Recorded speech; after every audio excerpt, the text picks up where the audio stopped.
76 жастағы үлгілі ұстаз ұзақ жылдар бойы химия мен хореографияны қатар үйреткен педагог неліктен ғұмырының 50 жылын биге арнаған айтады. Айдана, жақында желіге тарап көпшіліктің ыстық ықыласына бөленген мына бір хореографтың видеосын көрген боларсың. Көрмесең қазір қарап көрейік.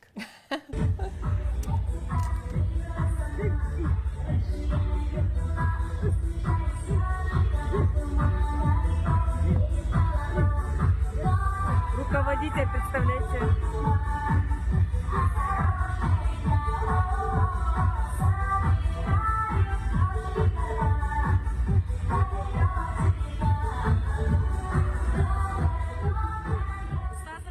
Я 76 жасында шәкірт тәрбиелеп жүрген Ерсін Жүсіпов бәрімізді таң қалдырды, таңдандырды. Күні бүгінге дейін балалар жетектеп, би билеп жүрген қария бүгін бізде қонақта. Қош келдіңіз, Ерсін Мырза. Рахмат. Қош келдіңіз. Енді 76 жастасыз ғой, Енді апаларымыздың жасын сұрап едік, айтпады, сен айта бересіз. Жалпы өзіңіздей жасқа жетсе де осылай еркін қимылдап, би билеп жүру кім-кімнің де арманы деп ойлаймыз. Бұған дейін енді ұзақ жыл мектеп ұстазы болдыңыз, химия, биология пәніне. Қалай ұстаздан осындай хореографқа айналып кеттіңіз? Бұл қалай болды? Білмеймін, енді сол мектепте мұғалім жүрген кезде бос уақытымда балаларға би үймесін ашып жүрдім. Сосын аудандық смотрға барған кезде көзге түсіп қалдық. Одан облысқа шақырып, облыстық смотрға, содан кейін барды бізді, мені ол кезде райком партиядан керемете көріліп тұрған кезде мектептен жұлып алды да, сырада аудандық мәдениет үйіне барасың, сонда жұмыс істейсің деді. Бармаймын деп айтуға ешқандай заң жоқ ол кезде. Барып, мәдениет. Бірақ өзіңізге ұнайды ғой енді? Ұнайды ғой. Өзіңізге ұнамаса да барған жоқсыз? Жоқ, ұнағанды қандай. Қайдан бар? Қалай үйрендіңіз? Өзіңіз кезіне бимен айналыстыңыз ба? Кішкентай кезімде ешқандай бимен айналысқан жоқпын. Мектепте онда үйірме болған жоқ ауылда.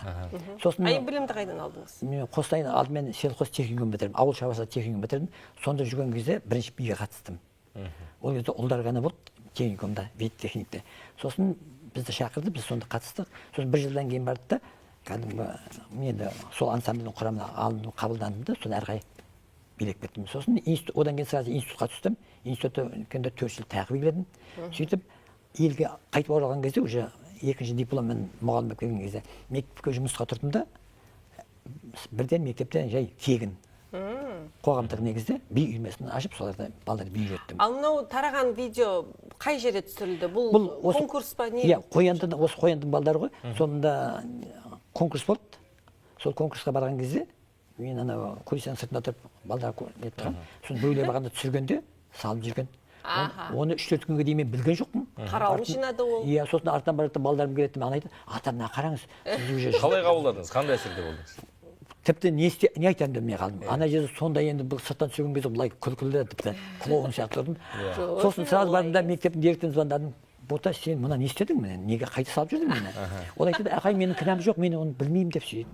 Сөйтсе оны басқа бір адам салғанда, бірақ енді елдің пікірі оң ғой ол жерде, жақсы, жылы. Әрине, бірақ сонда да әйтеуір бір түрлі ұнамады. Жоқ, ұнамағанды бір түрлі өзім ыңғайсыз сезіндім.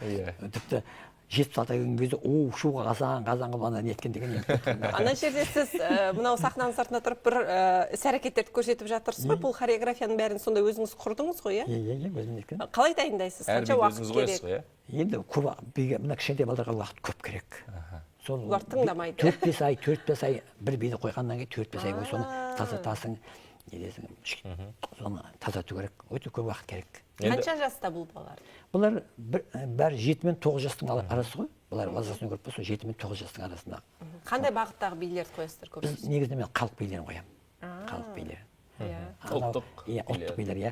Мына неткен, сол мектептің директоры маған айтты, осылай кірпелер биін маған істеңізші, мен соны ана Қытайдан сондай киім алдыртайын деп, ол кісі ұсыныс жасады. Сосын барып мен сол кірпелер биін қойдым. Ол енді ол қазақша емес, енді просто балалардың биі ғой. А қазір мынау Мирас деген ансамбльде, мынау мәдениет үйінде, онда таза қазақша биін үйретіп жүрмін. Өйткені онда шәкірттеріңіз енді басқа да ансамбльдерде өнер көрсетіп жүр ғой қазір, иә? Сіздерден түлеп шыққан шәкірттер. 30-дан аса шәкірттерім кәдімгі профессионал артист болып жүреді. Мына Назда жұмыс істейтіндер бар, Шалқымада істейді, Салтанат ансамблінде, Гүлдерде істейтін балдарым бар. Ана колледждерде, институттарда сабақ беретін ұстаздарым бар. Бәрі осы мен эфирге шыққаннан бері бәрі мені құттықтап, бәрі хабарласты. Енді өзіңіз 5 баланың әкесіз. Сол 5 баланың кенжесі ұлыңыз ол да биге құштар екен.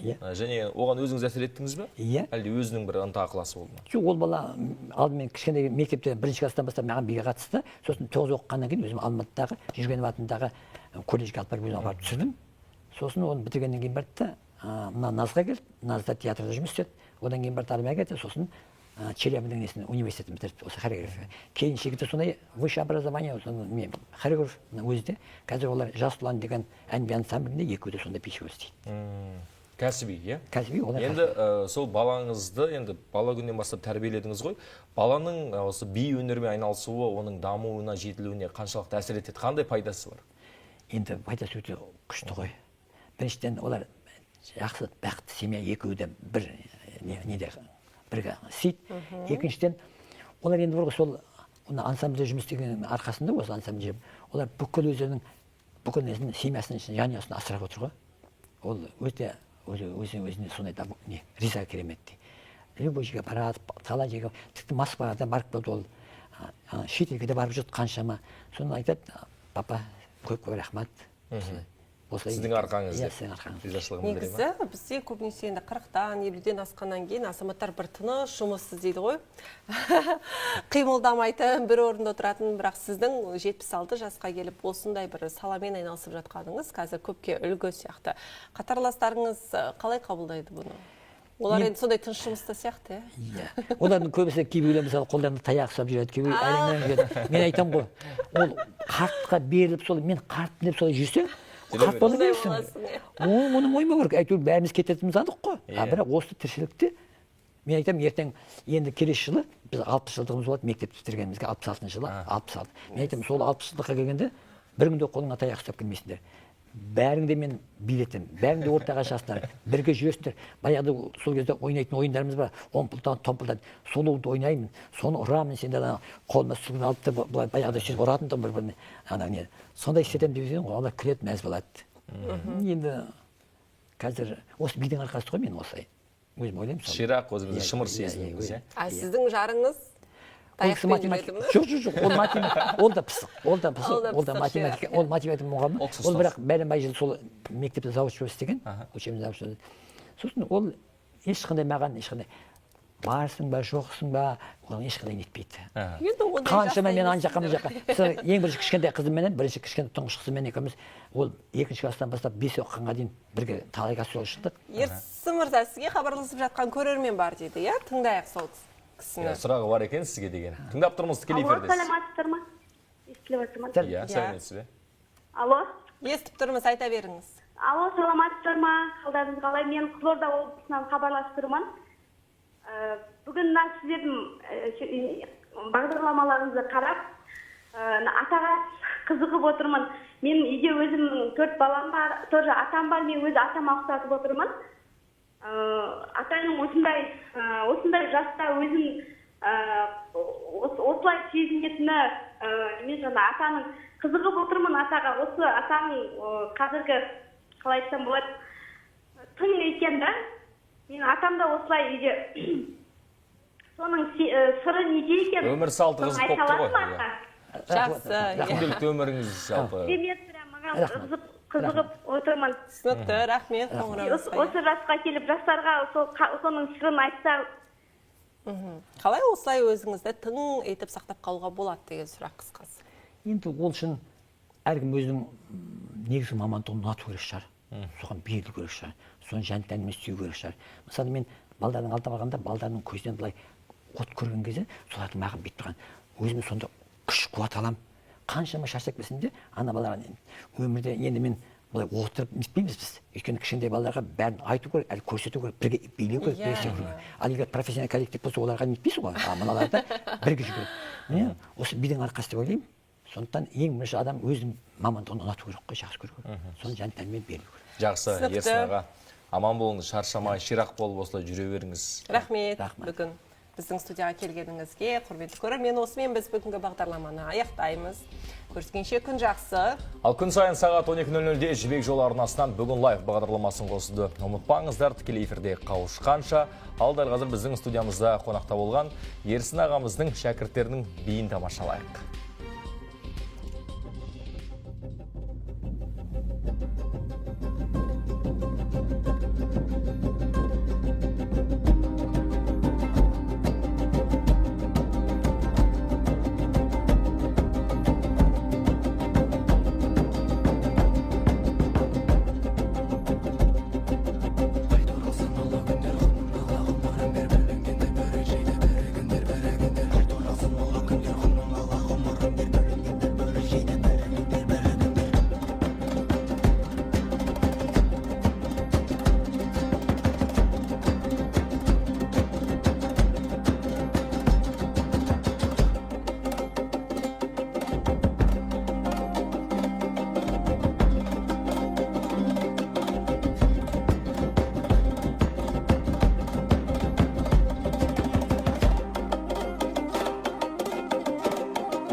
араның бел баласы.